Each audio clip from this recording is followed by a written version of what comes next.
ఇదిగో చూడండి చిన్న కుక్కలా ఇవాళ నాకు తీసుకెళ్ళిపోండి అంటే అమ్మ దాన్ని ఎలాగ చంపేశారు కదమ్మా, దీన్నైనా మేపుకోవే అన్నారు. కానీ దాని స్థానంలో దీన్ని ఊహించుకోలేకపోతున్నానండి బాబా. నేను మేపనమ్మా తీసుకెళ్ళిపో అంటే మేపు ఎందుకు మేపు అని అడిగిపెట్టారు. అదేమో అంటుంటే పేనం ఆగలేదు. ఇదిగో అట్టపెట్టిలో పడుకోబెట్టి గోనేసి పాలు పెట్టాను. శుభ్రంగా తాగేసి ఎలా పోస్తుందో చూడండి. అదిగో ఫ్యాన్ గల్లి అలా పడుకుంటుందన్నమాట. దగ్గర కాలకాడకు వచ్చి అంటుంది. ఎలాగుందో చూడండి. చిన్న మొహం తింది, చిన్న బొట్టు. కానీ మా బుడ్డిగాడు వేరండి బాబా. దాన్ని అస్సలు మర్చిపోలేకపోతున్నాను నేను. దాని అది వైటు కానీ మేపకూడదు అనుకున్నాను అసలు నేను.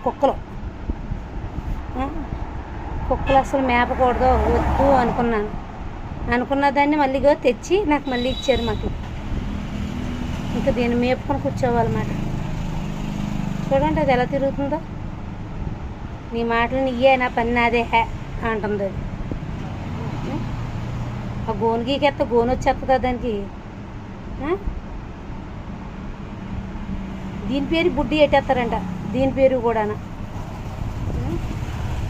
దాన్ని అన్యాయంగా చంపేశారండి. నాకు అసలు పేనం ఆగతలేదు. దాన్ని ఊసి తెలుసుకున్నా దాన్ని అర్ధాంతరంగా చంపేశారు దాన్ని, బుర్ర పగలగొట్టి.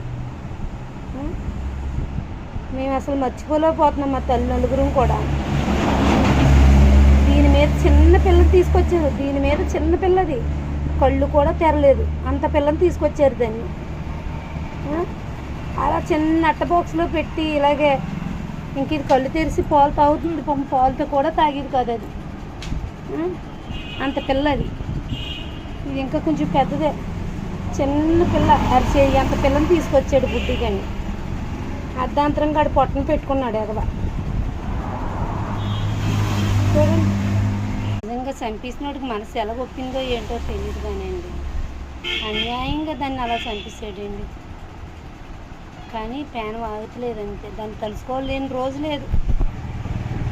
ఆకలేస్తే కూడా తిరిగేది. నేను ఎవరింటికి వెళ్తా వాళ్ళ ఇంటికి వచ్చేది.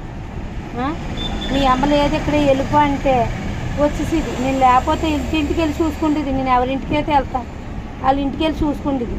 మీ అమ్మ ఇక్కడికి రాలేదు వెళ్ళిపో అంటే వెళ్ళిపోయేదంట. అలాంటి కుక్కనే చంపేశారండి అన్యాయంగా. పోతున్నాం మేము. నేనైతే